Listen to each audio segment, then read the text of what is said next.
বাসন্তী পোলাওয়ের সাথে মটন কষার কম্বিনেশনটা কিন্তু দারুণ লাগে। তো আজকে আমি বানাবো একদম ঝরঝরে বাসন্তী পোলাও। তো তার জন্য আমি এখানে গোবিন্দভোগ চাল নিয়ে নিয়েছি 500 গ্রাম। তো চালটা আমি প্রথমেই ধুয়ে নিয়েছি। এবার আমি চালটা স্ট্রেনারের মধ্যে দিয়ে জলটা ঝরতে দেবো।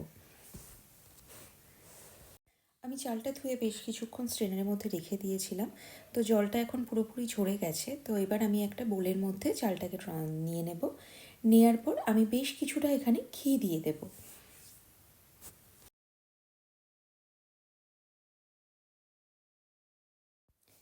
এবার আমি একটু হলুদ গুঁড়ো দিয়ে দেব।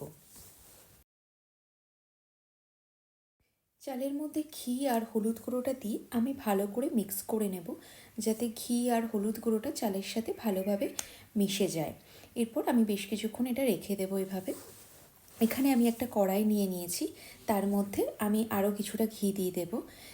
এবার এই ঘিয়ের মধ্যে আমি 40 গ্রামস মতো রেজিন দিয়ে দেব। দিয়ে আমি রেজিনটাকে ঘিয়ের সাথে একটু ফ্রাই করে নেব।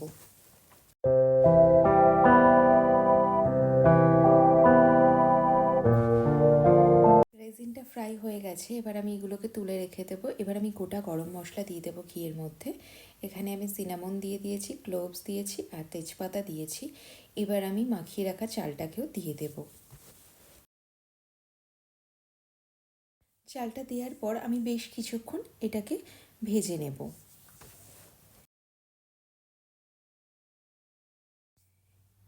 এবার আমি কিছুটা আদা গ্রেট করে এর মধ্যে দিয়ে দেব। দিয়ে আরও কিছুক্ষণ এটা ফ্রাই করে নেব।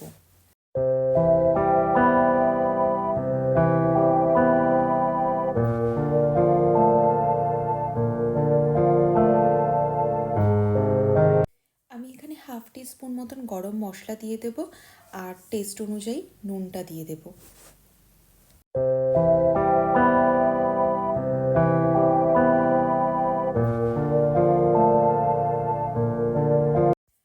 চালটা ভালো করে ফ্রাই করা হয়ে গেছে। এবার আমি গরম জল দিয়ে দেব। তো জলটা ততটা ইউজ করবেন যতটা কোয়ান্টিটি আপনি চাল নেবেন তার একদম ডবল কোয়ান্টিটির জল দিয়ে দেবেন। আর জলটা অবশ্যই গরম জল দেবেন। এরপর আমি ঢাকা দিয়ে বেশ কিছুক্ষণ রান্না হতে দেব। এবার ঢাকনাটা খুলে আমি চেক করে নেব চালটা মোটামুটি সেদ্ধ হয়ে গেছে কিনা। তো চালটা মোটামুটি সেদ্ধ হয়ে যাওয়ার পর এখানে চিনি দিয়ে দেবো। আমি এখানে 75 গ্রাম সুগার দিয়েছি। এরপর আগে থেকে ভেজে রাখা রেজিনগুলোও দিয়ে দেবো। তারপর হালকা হাতে জাস্ট একটু মিক্স করে নেব, যাতে চালটা ভেঙেও না যায় অথচ চিনিটাও ভালোভাবে মিক্স হয়ে যায়। তো এরপর আমি আবার ঢাকা দিয়ে বেশ কিছুক্ষণ রেখে দেবো, যাতে চালটা পুরোপুরি সেদ্ধ হয়ে যায়, চিনিটাও মিক্স হয়ে যায়। আমি এখানে চিনিটা দেওয়ার পর 5 মিনিট মতন রেখেছিলাম। 5 মিনিট পর ঢাকনাটা খুলে আমি চেক করে নেব যে চালটা সেদ্ধ হয়ে গেছে কিনা। চালটা ভালোভাবে সেদ্ধ হয়ে গেছে। রেডি হয়ে গেছে বাসন্তী পোলাও।